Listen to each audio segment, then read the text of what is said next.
known it from the very start. Hey, this girl will leave me with a broken heart. I listen people what I'm telling you what. I keep away from a run around Sue, yeah.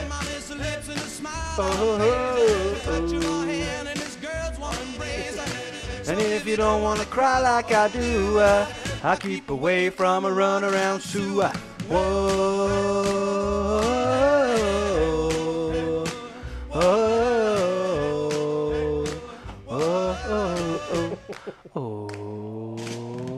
She lets me travel around. Absolute belter. Just gets better and better every time I listen to it. Even more so because we haven't been able to have a good dance to it for a while, have we, Zoe? With all these. Well, we can have a boogie on at the weekend. Yeah, we can. Yeah, let's have a boogie. Run around Sue. So we're back again. Tuesday evenings, live on Smile Radio. It's the end of the football season. So we've got that to talk about. The teams that are relegated, we now know who's going to play in the Championship next season. A new season that's only 6 weeks away. Sounds crazy. Well, yeah, September the 12th. They announced that last week, didn't they? Yeah. That would be the date that the football is coming back, which is good. We've not got long to wait without it, and in the meantime, we've got some rugby league to look forward to as well. We'll touch upon that. That season gets underway from Sunday, so that'll be great to have some rugby league back. West Brom join Leeds in the Premier League next season, and the playoff semi-finals have taken place over the last few days, and Swansea and Fulham are in the ascendancy against their respective opponents. Won 2-0, didn't they? They did, and quite interesting because I watched the first 10-15 minutes and it were all Cardiff. So for Fulham to get a 2-0 win is a great result for them, really, isn't it, going into the second leg? So you'd expect them to progress to the final. Of course, there's the FA Cup final to preview as well. That's happening on Saturday. Arsenal and Chelsea. So we've got it all to talk about. We've got loads going on. We have got rugby league. We'll start with football, and then when we come on to rugby league, we're going to get Ben Gummersall joining us for a chat on the phone. One of us biggest and his most loyal listeners. He's been with us right from the start as Ben. So it'll be good to get Ben on and get his thoughts on what's happening in rugby league. You know, there's all sorts happening at the minute, isn't there? The Challenge Cup's being redrawn. Derek Beaumont's come out and said that he'll give Toronto 6 players to finish the season. Well, too late, Derek. Everything's been finalised now. So if you'd have said it 6 weeks ago, would have maybe been something in there. But we will start with football. I think we'll start with the teams that have been relegated. Obviously, we've known Norwich have been relegated for some time, and Watford and Bournemouth have joined them. Yeah, it came down to the wire, didn't it? On Sunday afternoon, we were loving it. There was games on every channel on Sky, and unfortunately, Watford and Bournemouth were the two unlucky teams that went out. I thought at one point, Watford came back against Arsenal and they could easily have equalised. Troy Deeney missed an absolute sitter of a header, put it over the bar, and they had a couple of chances as well. Beck had a chance to equalise. So I thought Watford were really unlucky. They were, after going down 3-0 and Arsenal were just seemingly ripping them apart, and then to come back from 3-0 down to 3-2 and then almost have a chance of equalising, which I think would have kept them up in the end. You've got to feel for them, but you can't start a game the way that they started it and then expect to win or get a draw and stay up. No, you can't. I think Watford and Bournemouth have been too established. And Bournemouth, yeah, we've got a comment from Ben saying, I thought Bournemouth were unlucky. Yeah, well, they played well. Probably, to win 3-1 away at Everton, it's probably the best they've played all season, in fairness. To get a 3-1 win on the road at a tough ground to go to when the pressure's on you. They got that win. Obviously, results didn't go their way, so they've found themselves relegated. But Watford and Bournemouth over the last 4 or 5 years have really consolidated themselves in the Premier League. But it just shows, doesn't it? One season of poor results and you're down to square one.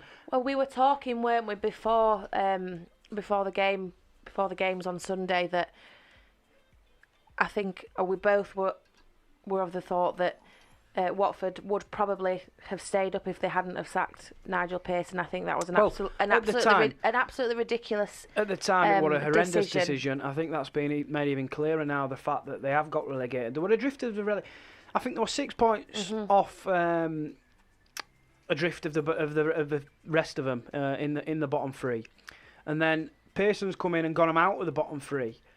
and then they sacked him with 2 games to go. I just find it ludicrous, absolutely bizarre. And a manager in Nigel Pearson who's had the experience of getting teams out of the relegation zone. You to look at what he did with Leicester. And if you had any doubts over Pearson, that's fine. But just give it 2 games and then get rid of him. It seemed the timing of it was just absolutely ridiculous. They had a couple of games left to go. They were 6 points above the relegation zone when they sacked him. Why did they sack him at that point? If you're not happy with the way results have gone, let him have until the end of the season. You've got 2-3 games left. Let him. If they stay up, they stay up. If they don't, they don't. You get rid of him at the end of the season. There's got to have been a fallout there. There has to be, because you just can't do that for when you've got 2-3 games left of the season and you're not in the relegation zone as it stood. And then to get rid of him in that short notice, and then you've got obviously the caretaker manager coming in, and you see with the results and where they ended up, they've ended up back in the Championship. And the question now is, Watford and Bournemouth, they've not got the best squads. You'd imagine Watford's Hyenas would move on to other Premier League clubs. You know, your Danny Welbeck's, I can't imagine him knocking around the Championship next year. You look at Watford's team on paper, and it's better than what the position that they found themselves in. And I think, a couple of those players will probably move on next year, and they're going to have to rebuild again going down into the Championship. I think you're right, but I think maybe Bournemouth will probably keep most of their squad. I think that they're on a tight ship anyway. I think if Eddie Howe stays, I think Bournemouth can bounce back up at the first attempt. But there is a question mark there. Eddie Howe, will he stay on? That was going to be my next question. Do you think Eddie Howe will stay on? I think there was a lot. So when he first came onto the scene at Bournemouth, there was a lot of hype around him, and he's next best English manager, and he was tipped to manage England, and he's done a good job at Bournemouth. But I think over the past few seasons, they've slowly sort of lost the way a little bit, and I think that he probably won't be managed. I don't think he will be staying if they're in the Championship. I think he'll probably move on. But the question is, where will he move on? You look at the teams that have come Spurs. up, and they're and they're not really looking for a new manager. You'd expect Leeds to keep all the Bielsa and Bilic at West Brom, who's a good Premier League manager as well. I just can't. I'm struggling to find a club really that Eddie Howe could go to. You mentioned Spurs, and that, as daft as it sounds, would he be a better option than Mourinho to take Spurs forward?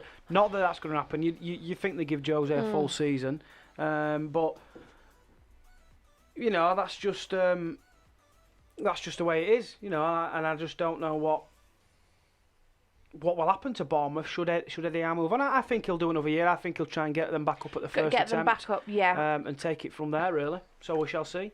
Yeah, I agree. And I think, for me, we've spoken about the Mourinho appointment at Spurs. I think that was completely wrong, but you touched upon it there. I think an Eddie Howe at Bournemouth, an Eddie Howe moving to Spurs would have been a great move. I think he's still young. He's an up-and-coming manager, and he's had proven success with Bournemouth, and having taken them so far in the Premier League. I think that would have been a great appointment. Yeah, definitely. But just on the Premier League, in the last game of the season, Man United secured third, and if you'd have said that at the start of the restart that they'll get third in the league, then I think you'd have laughed. But what even job before Solskjaer's the season, doing at Man U? We've spoken about it before, and we were saying, they won't finish. They'll finish outside the top 4, even the top 5, and possibly the top 6. But it just shows they've given Ole the time. I think previously with other managers, they've wanted results fast, and that was never going to happen. And I think they've made that mistake before, and they seem to now be giving Ole a bit of time to mould his squad and get them playing exactly, and get his players playing how he wants them to play. And going into next season, they look really strong, finishing third. They couldn't have asked for any more behind Man United, behind Manchester City and Liverpool. Obviously, the the two teams that are ultimately the best teams in the Premier League. So to finish just behind them two is a great result for Manchester United, I think, at the minute.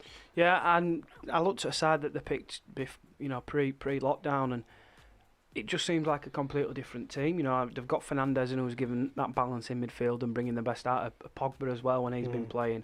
They've reinstalled Matic in there, who struggled at times, and the thing is with Matic, this has been proven when he's been at Chelsea and he's been at other clubs. If Matic has the players in front of him and in that midfield to do his running for him and to be the creators and have that flair, then he does a good job. Matic struggled at Man United when he had players in midfield that weren't quite at the level of Fernandes and Pogba. Now he's got them two in midfield ahead of him. He can just sit and just spray those 5-yard passes, and it just makes Man United tick. So that midfield three there is tailor made, really. That'll be the midfield three next year, you'd imagine. There's then Scott McTominay, who I've been impressed with every time I've seen him play. He seems to be a pretty good composed footballer on the ball and a bit of a presence, and he scored a few goals as well as McTominay. You've got Fred, who whilst he's not quite at the level of Fernandes and Pogba, he has improved under Solskjaer drastically. So they've got the depth there in the middle of the park. The front line, the three of the most exciting players in the Premier League when you look at Rashford, Greenwood, and Martial. So it'd be interesting to see just if they can kick on next year, really. A lot's been said about Mason Greenwood of late, sort of saying he's the next big thing, and they've been raving about the fact he can hit a ball just as well with his left foot as he can with his right. I'm expecting big things of him for somebody 18, 19-year-old, and he can. But the question is there, does he stay on that right side, or does he come and play down the middle? I'm not too sure. But the dynamism and the just everything about that Man United team, pace, power, they've got it in abundance. If they just, for me, they need a new goalkeeper. Yeah, I agree. I think they're making all the right signs to becoming getting back on the right track. Get my words out. And I think, like we said, you've just got to give Ole the time, and he'll have next season as well. And I think they're an exciting prospect for next season. And I think, and I've said it before, I think next season and the seasons after are going to be the most exciting. I mean, we've seen it in the past couple of years where Man City and Liverpool have walked away with it, and nobody's really been competitive with them. But I think over the next couple of years we could see the sort of Man United's coming back and being competitive again. Yep, definitely. We've got a few comments, so we'll go through. Ben said, would Eddie Howe go to Watford, or would the managerial revolving door there put him off? Well, I just don't. I think you to manage another team in the Championship, you might as well stay with Bournemouth, and exactly. you've got that. What's the word I'm looking for? Stability there to some extent, in the fact that you know the players that you've got. You're not inheriting a brand new bunch of players. You've got the players in the boundaries. You know how the club works, and you've got Bournemouth out of that league before, so you wouldn't jump ship to another Championship club. I wouldn't say so. And then he says, Bruno Fernandes signing of the season. Definitely the signing of the January window. Yeah. Absolutely. I'm trying to think off the top of my head who signed the off season before that for other clubs. It seems like so long ago, doesn't it? It does. Well, it's over. The Premier League is it this weekend or? Because he signed in January, but then obviously March hit and we didn't have any games, and it's just. But yeah, it seems to. I mean, I can't remember what stat it was, but he scored so many goals and had so many assists, and yeah, he just seems to be on fire at the minute, and we'll see. Obviously, next season starting in a couple of weeks, so we'll see if he can continue that form when it does restart. Definitely, and West Brom joining Leeds in the Premier League. It looks like Brentford have just dropped a gear. They were on that magnificent run. As that run post lockdown and a little bit before, is it sort of catching up with them now? A bit of fatigue maybe, because they were flying. They looked unstoppable, and then at the last hurdle they seemed to be choking. Yeah, at one point they were sort of gunning for automatic promotion, weren't they? And they wanted to knock West Brom off the perch. And I think they were in with a real shot at it, and they were playing some fantastic football and getting the results that they needed, and they were they were really on fire. I can't remember how many games they won in a row, but you thought, because West Brom fell off the pace a little bit, and you thought Brentford would get up there and get that second spot. But do you think they're bit like Leeds in the last couple of years, where if they're not going to get up automatically, then they're not going to go up through the playoffs because they seem to have run out of a little bit of steam? That's what they did. I think they don't have the biggest resources. I think they needed to probably go up automatically. West Brom have that wanted. experience. Yeah. Players in there that have played in the Premier League and got out of that league before, and just at times you can drop a Charlie Austin and bring in Al Robson-Kanu and to do a same and if not better job. Brentford, they've relied on Ollie Watkins a lot. The thing there with West Brom is, whilst they've not had a prolific number 9, the boy in midfield, is it Pereira or what a player he is, absolutely great player. So there's some flair in midfield and they've just probably had a little bit more. What's the word for a bit more steel about them? I think they deserved. At the end of the day, I think West Brom and Leeds were probably the two best teams in the Championship, and they both deserve to go up automatically. And it looks like it'll be Swansea and Fulham in the final. Well, yeah. So far, I mean, Swansea 1-0 against Brentford, so Brentford could be fancied to come back definitely. Fulham, and it is at Brentford the next leg, so we'll see what happens on that one, But yeah, I think if I'm going to put my neck on the line, and I think I'm going to go for Swansea to get promoted, because I think that they've probably been other than Brentford, I think they've probably been one of the most impressive. They're tidy with the ball, and I think they've got it in them to go up. Yeah, and Fulham 2-0 up against Cardiff, and it was at Cardiff, wasn't it, as well? No, it was at Fulham. Was it? Yeah. I thought it was at Cardiff. But anyway, they've. Oh no, yeah, it might have been at Cardiff. I don't know. Anyway. But they're obviously in the driving seat for that one. At 1-0, you think, we can come back and we can get the 2 goals that we need to win that. But 2-0 is a bit of a big asking, a big task for Cardiff to come back and not only draw that, stop Fulham from scoring and score another goal as well on top of that. Ben has said, what about De Gea? Is it time for him to move on, bring back the keeper from the Blades? Yeah, I completely forgot there that they've got Dean Henderson, who's had a fantastic season at Sheffield United. You'd imagine that Henderson will be recalled and will play at Man United next year. And if it's me, you still get might get Pope from Burnley, but you can still have a massive amount of money for De Gea if you cash in on him. Romero's never had a bad game in a Man United shirt, the backup keeper. So, look, for me, I'd be cashing on De Gea. I'd be calling Dean Henderson back and looking at maybe recruiting elsewhere. I know they've spoken about needing maybe a right-sided player, because while Rashford and Greenwood have occupied them positions, they're not natural wingers. Yeah. They're inside forwards or centre forwards.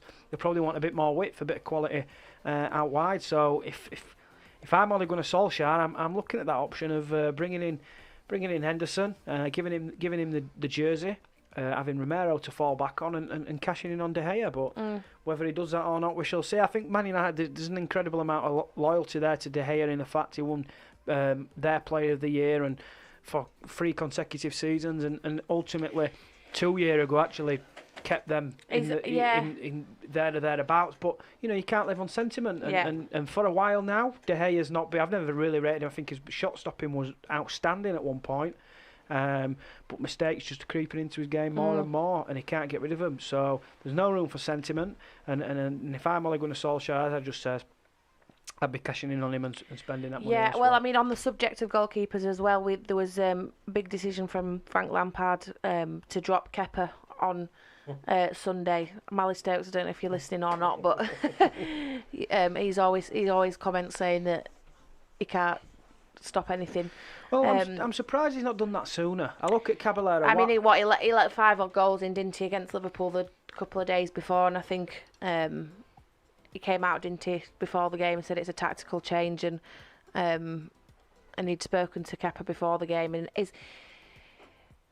but we talk about it a few times, and he's not the greatest keeper for the amount of money that they've spent on him. He's the most expensive keeper, isn't he, to come? I'm honestly surprised that this move didn't happen quite a while ago. Yeah. I think Lampard knows that Caballero isn't their keeper long term by any stretch. He's 39-year-old, I think he is now, and he's always been a backup keeper. But I think he's only probably made. I think he only made one mistake in a Man City shirt, and every time he's played for Chelsea, he's been good. Yeah. So I'm a bit surprised they've not brought in Caballero. I think he's definitely a better option for the short term than what Kepa is. And then of course they'll be looking to bring in a keeper, I'm sure, for next season. But big choices bringing in Caballero, and obviously it proved to be the case, a clean sheet and a win against Wolves to guarantee him top 4. And he's made some big decisions at times this year as Lampard. You look at Abraham at the beginning of the year, was firing on all cylinders, high in confidence from his spell at Villa on loan last year. Lampard brought him in and says, right, son, you're playing up front for me, and you're going to do exactly what you did for Aston Villa. And he did, and he took his chance with both arms. But, when he's probably needed that bit more experience, you probably think he'll probably get more out of Giroud, and he has done, because Giroud's been unbelievable since the restart. I think he's either top scorer since the restart or up there. Up there, yeah. His goal-to-game ratio has been very impressive in a Chelsea shirt, and just gives you that different option. So that's a big call to change your centre forward. And there's times when he's left out some midfielders as well, when you think, you'd expect him to be a showing. So, in terms of a first season for Lampard in the Premier League, you'd have to say it's a success. A squad that's young, lost the best player in Hazard, and just doesn't have the massive quality really that you would expect. I think before the season started and we did our predictions and things like that, I think I predicted Chelsea not even to finish in the top 4. No, I think I did as well. Yeah. And because you look at the squad, and obviously they've not made any signings, and Frank Lampard being in his first Premier League season as a manager, and I just thought they're not going to. They'll finish 6th, 7th, something like that. But he surprised me, and he's got that team with all the young lads, bringing them through, and he's not afraid, like you said, to make those important decisions. And the young lads that have come through, like your Mason Mount and Tammy Abraham, like you said, have been outstanding all season. But I think, and this is, you've got Man City and Liverpool at the top 2 there by an absolute distance. I think it just proves how poor the standard. I'm not saying poor. Poor's not the right word. The standard isn't great beneath Man City and Liverpool. I look at Chelsea who finished 4th. I think, how the hell have they finished 4th? Because they've been very hit and miss all year. They've never looked like a team that are going to pick up a big run. That's the only thing. We said that, didn't we? United, whilst they've been great after post-lockdown, they were absolutely horrendous for large chunks of the season. And then the teams underneath that, Spurs awful, Arsenal awful, Wolves have been good. But I still wouldn't say Wolves have been unbelievably outstanding. They've punched above the weight, which is why they are where they are. I just think that the standard of the Premier League, barring Man City and Liverpool, is not great at the minute, and that needs to change. I think Man United have shown glimpses of narrowing that gap. Can they kick on and do it next year, and can other teams? That's a question. So we'll have to find out. Yeah, I mean, I think so. Like I said earlier in the show, I do think that. What Man United have shown in the past couple of weeks has proven that they're sort of getting back onto the right track, and you'd hope you like to Chelsea with a good, sometimes hit and miss season. They've made a couple of signings already for next year for striker and the other lad as well. So I think Chelsea have got the right foundations there, and now they've signed a few players that they'll probably want to kick on now and improve on what they've done this year. So I think it's positive for the next for next season, definitely. Yeah, I'd agree. Right, we're going to break for a song, and then we'll get Ben on and talk a bit about rugby league. We shall, yes. I don't know what you've picked, so here goes. Turn my mic on, that'd help, wouldn't it? Yeah, you're listening to On the Whistle with Connor and Zoe live on Smile Radio, and these bangers have been picked by the delightful, the beautiful Zoe Shackleton. We'll be right back after this. So if you've got any comments or any questions, any thoughts you want to put on to Ben, Zoe or Connor, get in touch with his Instagram and Twitter at Smile Radio 3. We're streaming live on Facebook as well at Smile Radio Yorkshire. So get in touch with us. You know what to do. We'll be right back after this.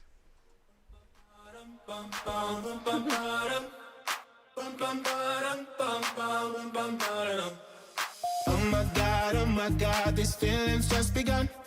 I'm saying things I've never said, doing things I've never done. Oh my God, when I see you I should it right. But I'm frozen in motion and my head tells me to stop. Tells me to stop. Feelings I feel about us.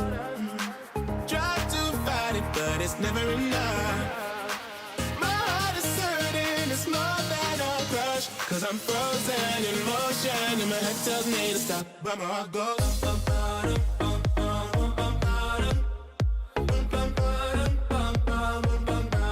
cause my heart goes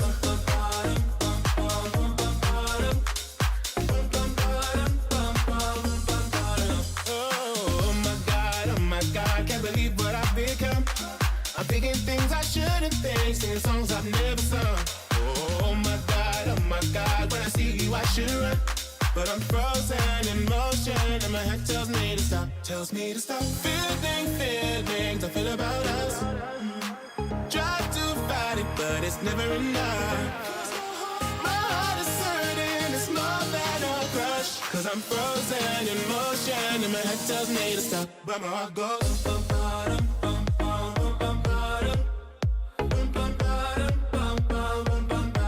cause my heart goes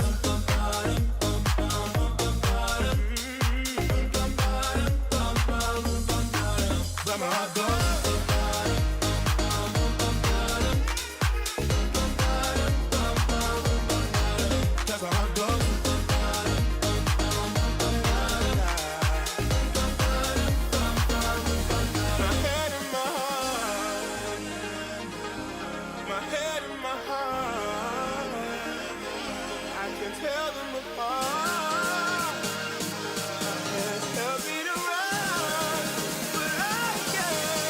cause my heart goes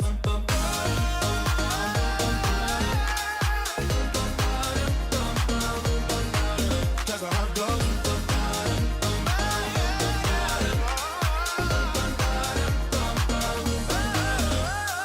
oh my God, this feeling's just begun. Saying things I've never said, doing things I've never done.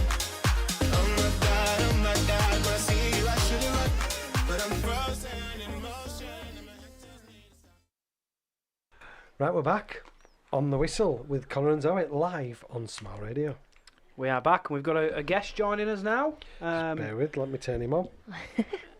Is he on? The powers of technology. I know, we're on to something here, aren't we? Ben, are you there, mate?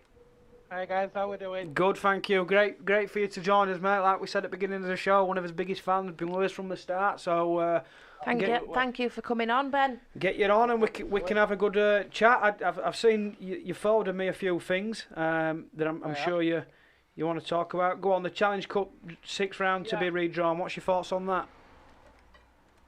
Disappointing. I can understand teams from the Championship dropping out, but in some ways I just don't feel like the clubs in the Championship have been given a choice. I think you're right, Ben. I think you're right there, mate. The fact Literally, they gave us until the 31st of July to make a decision. Yeah. And then if we had wanted to participate, bear in mind there's no Championship or League One, we would have been going into a match cold, without any games under the belt, with barely any training. Featherstone would have been playing at Wakefield, who would have had 2 or 3 games under the belt. How is that fair to a part-time team in the Championship, or Sheffield, against Toronto, or York against Castleford?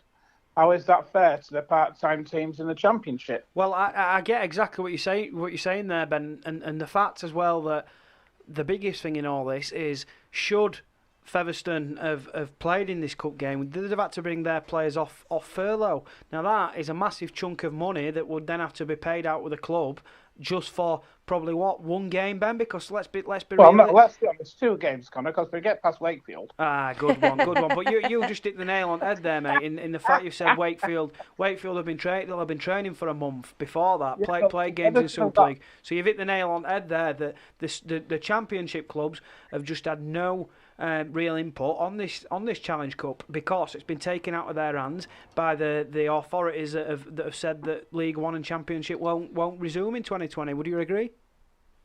Yeah, absolutely. And I've no qualms about the Championship not continuing. Disappointing, yeah, but I can understand why they don't want to do it. There'll be too many clubs. I mean, if you take away the top maybe 4 or 5 clubs, you've got London, Featherstone, Leigh. Although I say Leigh very loosely, we'll come on to Leigh in a minute. London, Featherstone, Leigh, Toulouse. Toulouse. And you could probably throw Halifax in there, Ben, as well. I think they'd be one that could probably cope. But the teams below that, you're absolutely bang on. They just wouldn't have a prayer of coping this year. So I think, yep, they've made the right decision. Although you must just be massively frustrated, being a Featherstone fan, that and that as well, Ben. It just makes a gap between Super League and Championship even bigger. I think it's a pretty big gap anyway, Ben. But yeah. I think it makes it even bigger, the fact that they're going to be missing out on a year's worth of rugby league. Well, I think the teams at the top end of the Championship, and I'm not just talking about Featherstone, although I do include us in that. I mean, I'll use Featherstone as an example when I look at the squad that Featherstone have assembled this year to battle, to fight out for a place in the Super League. We've got Craig Hall at fullback for one. Brett Ferris, who has signed on again for Featherstone next year. We've got players like that. We've still got Dane Chisholm. We've got Thomas Minns in the centres, although, yes, he is injured at the minute. We've brought in high calibre Super League quality players. We spent a lot of money on these players to bring them in. They've played 6 games. They're unbeaten. Sorry, they played 5 games. They're unbeaten because they had 1 game postponed. So they're second in the table. And what have we got to play for now? Nothing. Yeah, that's it's just. What do you think, Zoe? Obviously, I think Ben's absolutely bang on. Yeah, he's hit the nail on the head there, hasn't he? Definitely. I mean, it's obviously nobody could have predicted what was going to happen, and this year has just been an absolute roller coaster for everybody. But you look at the Championship, and like you said, Ben, like the teams like Featherstone and in that bracket would probably sort of be all right. But I mean, your Dewsburys and your Batleys would really struggle to cope with the situation. So I think it's probably the right decision that Championship and League One aren't going to resume. But then, like you said, Connor, it just proves how big the gap actually is between Super League and the Championship. That there isn't that money there to be able to help them and keep their season alive. But and if I can just add as well, sorry. No, that's fine. The RFL offered to the Championship clubs to play in a competition. Yes. Desperate. Yeah. With the prize money for winning that being £35,000. Yeah. Is that really an incentive? I don't think so. It wouldn't go very far, would it? It would. And the thing is, Ben, your clubs there, they'll be spending more money than that to get going and stage your games. To be able to even compete in that tournament, those clubs would have to, like you said, bring the players out of furlough and they'd be paying more money to be able to host the games, put the games on, just for a $35,000 pay packet at the end of it. If you're lucky enough to win that, you get that $35,000, which is all well and good, but it's not $35,000 profit because you'll have lost some money anyway. If you're a Dewsbury or Halifax or whoever in that league, you'd laugh that off completely because they know they're not stupid. They're not going to win it. So It's just an absolute mess, really. And I do genuinely feel sorry for the Championship and League One because I do have sympathy for everybody involved because there's no way of resolving it, Ben, is there? It's just all at the minute their hands are tied. I think what it goes to prove for me, guys, is quite simply that as far as the Rugby League are concerned and as far as Super League concerned, there is no Rugby League below the Super League. Because if they cared about the Championship and League One clubs, they would be doing more to try and get their seasons, to give them a season and to give them some money. But they're not. They're just giving up. Yeah, and I get the point, but then the way it It's comes in there, difficult, our, isn't it? our Super League clubs are all 12 Super League clubs. Ben, would you say in a position to? Are they wealthy enough and in a position to help others? The answer there is, Ben, probably not. At this moment in it just time, they're proves not, that, because you know, everybody's making cuts everywhere, aren't they? And how much money do you then throw at the Championship and League One without? You'd have to spend a lot of money to be able to help them, like all the clubs and everything. Put the rest of the season on. So it's a difficult one, and I think it's like you guys have said, it is a shame that they can't play out the season. But fingers crossed, moving on to next year, it'll be bigger and better next year. Well, Ben, I know what your answer is for this next one, mate. What we're going to talk about. Go on. Derek Beaumont, come on, what's your thoughts on what he's come out and said and Lee's proposal? Well, first of all, we'll just sort of outline what he's come out with and said on Twitter. So obviously Toronto can't finish their season. They announced that a couple of weeks ago, and Derek Beaumont, who is the owner at Lee Centurions, has basically come out and said, "Oh well, I'll offer Toronto 6 of my players. You can use them. I'll pay them, and you can use my players that aren't obviously playing in Championship anymore." And he's basically offered them to Toronto to be able to finish their season. So go on, Ben, put your stamp on that.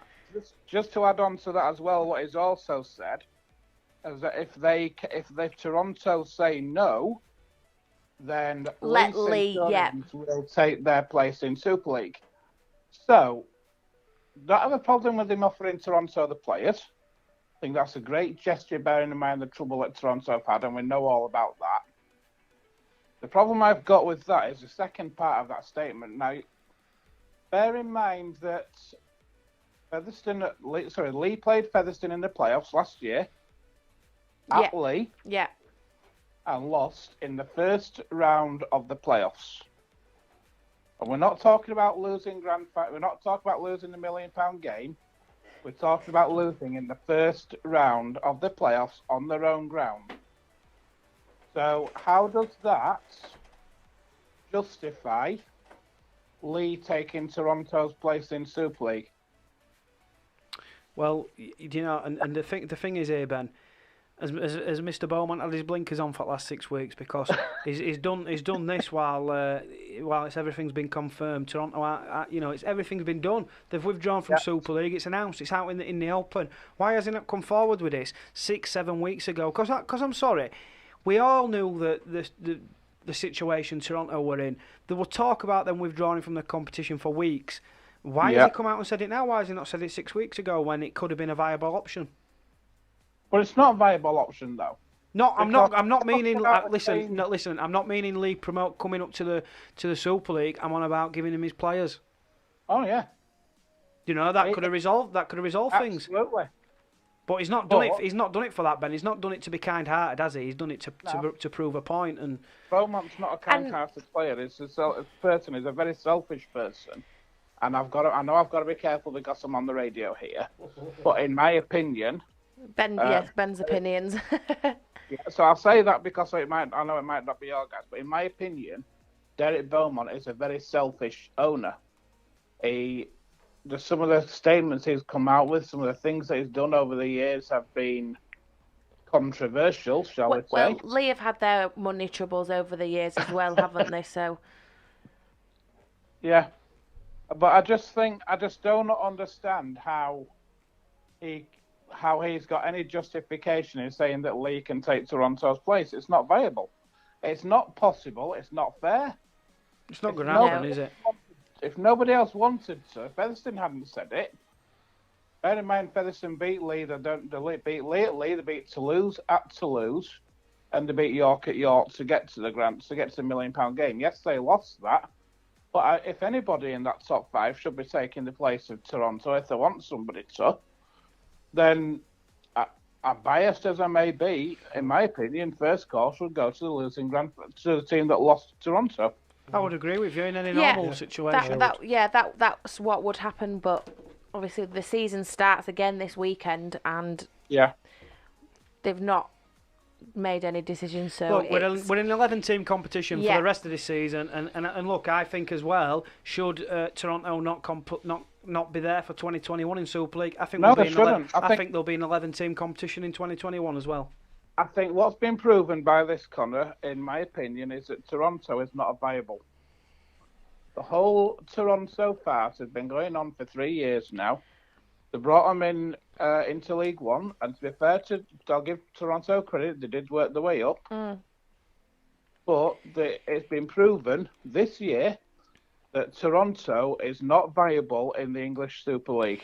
It's a difficult one, isn't it? Because I think the intentions are all there and wanting to expand the game. And to be fair, I mean, obviously with the signing of Sonny Bill and everything like that, it has created a lot more people talking about rugby league and the expansion of Toronto. Yeah, but has it benefited rugby league? No, Has there been well, more I'm not- people coming through? Right, through question- That's not my just let me finish my point. And I think the intentions are all well and good, and they want that expansion and to build and to expand the game of rugby league, but there seems to be a lot of obstacles for Toronto to get over to be able to play in, like you said, in the English Super League. You've got everything from visas to travel to everything, all the behind the scenes stuff before you even get out onto the pitch and think of the players and everything like that. It just seems very difficult at the minute. You tell me any other sport in the world, guys, Oh, any other sport in the world would have a domestic competition in their league that would welcome a brand new team from the other side of the world to join their domestic competition. you're absolutely bang on. Wouldn't happen. Wouldn't 100%. happen. Can you see the Premier League or the English Football League saying, right, tell you what, there's no teams ever been in from Canada. We'll introduce the team from Canada into League Two, and every other week Manchester United, Chelsea, Arsenal, Liverpool can all go over to Canada and play a game of football. Is that really going to happen? It just wouldn't happen. I know exactly where you're coming from, but that it doesn't. You know, that's just the way Super League works. We all know that half of the stuff that happens in rugby league won't happen in football, and you know it's a completely different sport, and they've got Well, it's not different just needs, of course. But I know the point you're making. I know the point you're making. But we know this, don't we? And and by hook or by crook, that is just what they'll always do. That is what they'll always do. They'll always do things differently. And you know they'll try and expand the game to bring in as much money as possible, because quite simply there's just not enough money in the game of rugby league. And the best thing about it is now they're bringing in Ottawa next year as well. Oh great! Well, I tell you what, I hope there's not a back-to-back Ottawa away then Toronto away. Imagine that. Eh? and then Catalans after that.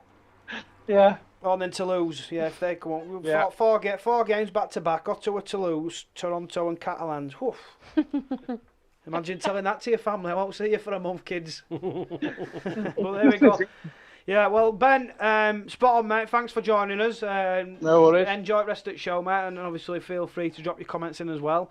Yeah. But my phone's dying, so I'll cut you off anyway in a couple of minutes. So, all right, mate. Well, cheers for that, and speak Thanks, to you Ben. soon. We'll speak to you soon. Take care, All Ben. right. Thanks for coming See you back. all, guys. Thank Cheers, you. mate. Bye. Some valid points there, really. Definitely. Yeah. And I get the point you're making about the Sonny Bill Williams. All I'm saying is that whilst people have spoken about the game and it's done some good in the short term publicity wise, has it had any them signing Sonny Bill Williams, has it had any long term benefits? Well, It's you probably do- had long term negatives, because look, Toronto are they can't afford, they're going to Yeah. pay too much, pay Yeah. more than what they've got. So the long-term negatives massively outweigh the short-term positives. Yeah, you're probably right, but obviously I was just making the point that you understand what they're trying to do and what they're trying to do with the Toronto, all of this like building, expanding and all this. But yeah, it just seems a bit of a bridge too far, I think, at the minute. I don't think it's been well thought out enough, and I'm all for expanding rugby league and making it bigger and better, but you've got to do things right, and I think it just seems to have been more hassle than it's worth. I agree. We're going to break for a second song and then we'll preview the upcoming fixtures. We've got the first weekend back, so it'll be exciting weekend this weekend. Bang on. So we've got another banger for you now coming up. We've got, Well, two bangers that me and Connor have been liking at the minute. So okay. Well, it's a grow for me. But anyway, listen to On the Whistle with Connor and Zoe live on Smile Radio. We're right back after a bit of Harry Styles. Never thought I knew you were going to pick this. Never thought I'd hear myself say that. Watermelon sugar. On a summer evening, and it sounds just like a song. I want more berries and that summer feeling. It's so wonderful and warm. Breathe me in, breathe me out. I don't know if I could ever go without. I'm just thinking out loud. I don't know if I could ever go without watermelon sugar high, watermelon sugar high, watermelon sugar high, watermelon sugar high, watermelon sugar. Strawberries on a summer evening. Baby, you're the end of June. I want your belly and that summer feeling, getting washed away in you. Breathe me in, breathe me out. I don't know if I could ever go without watermelon sugar high, watermelon sugar high, watermelon sugar high, watermelon sugar high, watermelon sugar high, watermelon sugar high, watermelon sugar high, watermelon sugar high. I just wanna taste it. I just wanna taste it. Watermelon sugar high. Tastes like strawberries on a summer evening, and it sounds just like a song.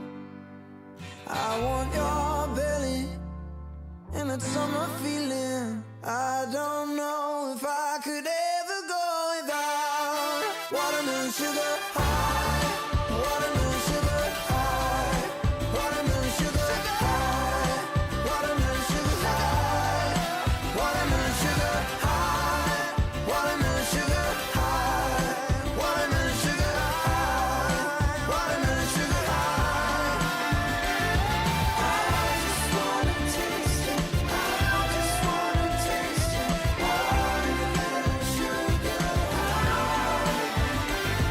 I just wanna taste it. I just wanna taste it. Watermelon sugar high. We've been providing the highest standard of childcare for over 22 years. Situated on Eastmore Road, we are close to the M1 and M62 motorway network and also convenient for Wakefield city centre, schools and major places of employment. For more details, check out our website at www.collegegrovenursery.co.uk or give us a call on 01924 200 120 to arrange a visit. College Grove, a special nursery which takes a hand, opens a mind and touches a heart.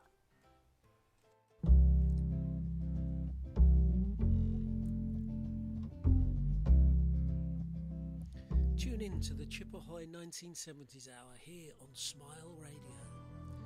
Live on Wednesdays from 10 o'clock and on podcast websites soon afterwards.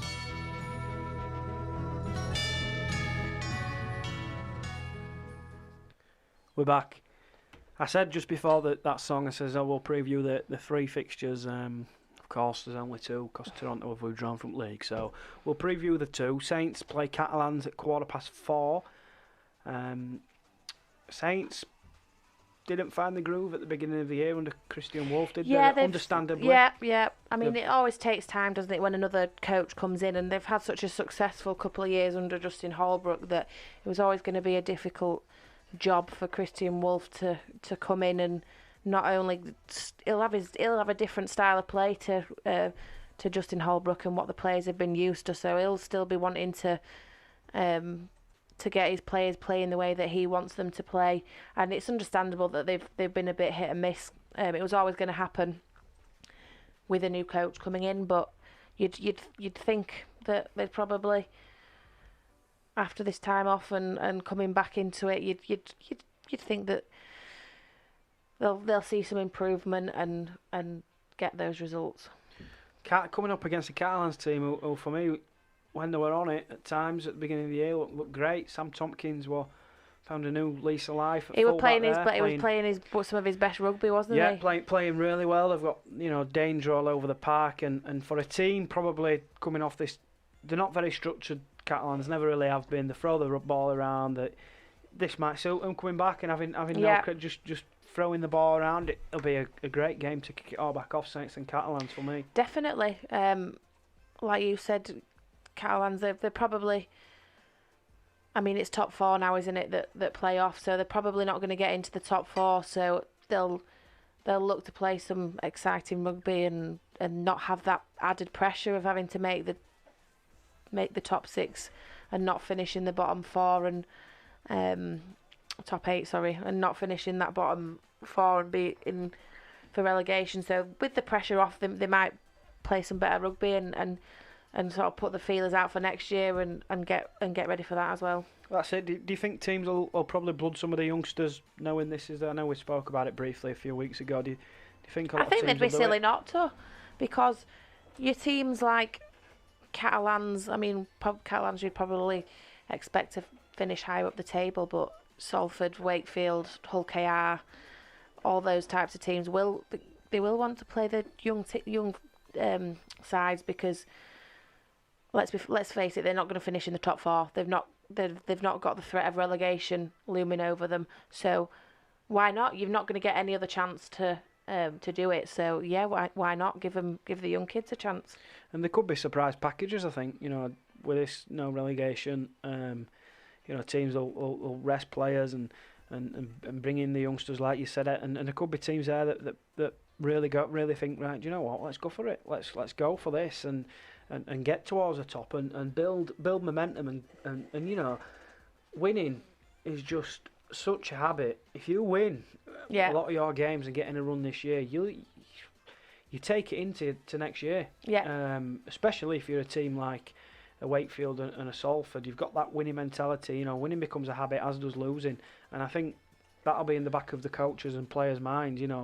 Let's have a massive end of this season, even though it seems like it's not even started. Let's have a massive bang and then take that into next year and work on this season to build some structures, put some structure in place, find your best combinations and really go at it. And you saw it at Wakefield in Chester's first full year that they finished 5th and were winning and they took that into the next season and finished 5th again. And up until that massive injury list they had last year, they were up in the top 4 last year. So that winning is just a massive you get into the rut and it's the same with losing. Once you get into a rut of losing so many games on the bounce, you just can never seem to get out of it. So yeah, I think it'll be but we've had a comment from Ben saying I think you'll see a lot of young teams this year with nothing to play for. Why not do it? Yeah, I agree.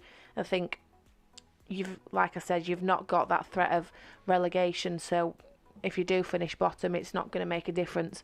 So why not play all some? And you might have some surprises in there and find some new good talent. So yeah, I'm all for sort of mixing your teams up and just playing some exciting rugby and just experimenting, really. And I'm looking forward to seeing a few of the young Wakey lads. To be fair, seeing how they play and what they've got to offer, because I've seen them in training, the buzzing, the Chessy's spoken well about a few of them and saying they've got big futures.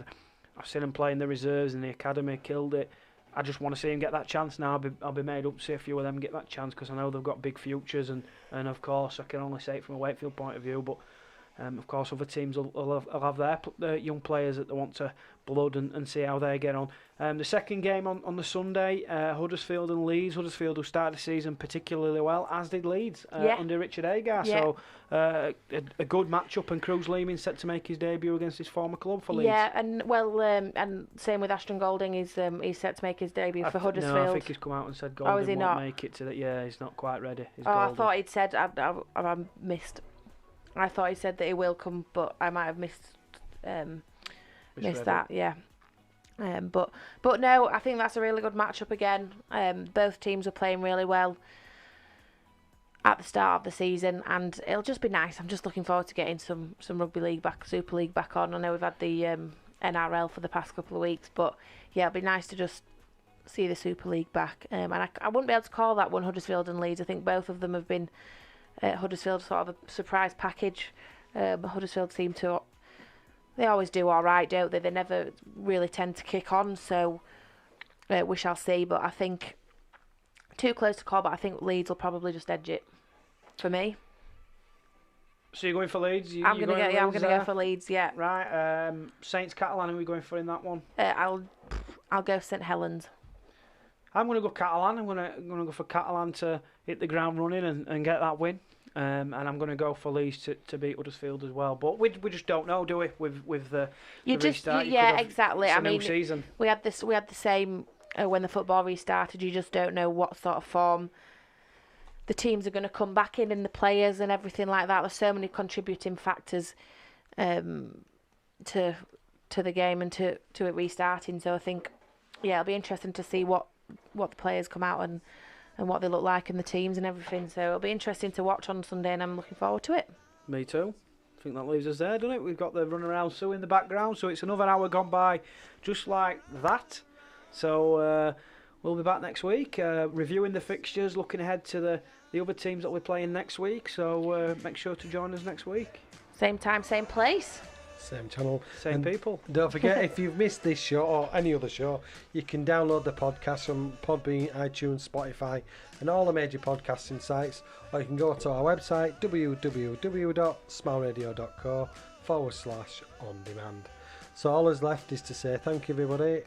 Thank you everybody for tuning in. As always, we very much appreciate your comments and everything like that. So and we'll see you next week. We'll see you next week for another On the Whistle. And thanks again, Ben. Take care. Yeah, thanks Ben for coming on. Yeah, my little lips and a smile on her face, the touch of her hand and this girl's warm embrace. So if you don't wanna cry like I do, I'll keep away from a run around Sue. Whoa.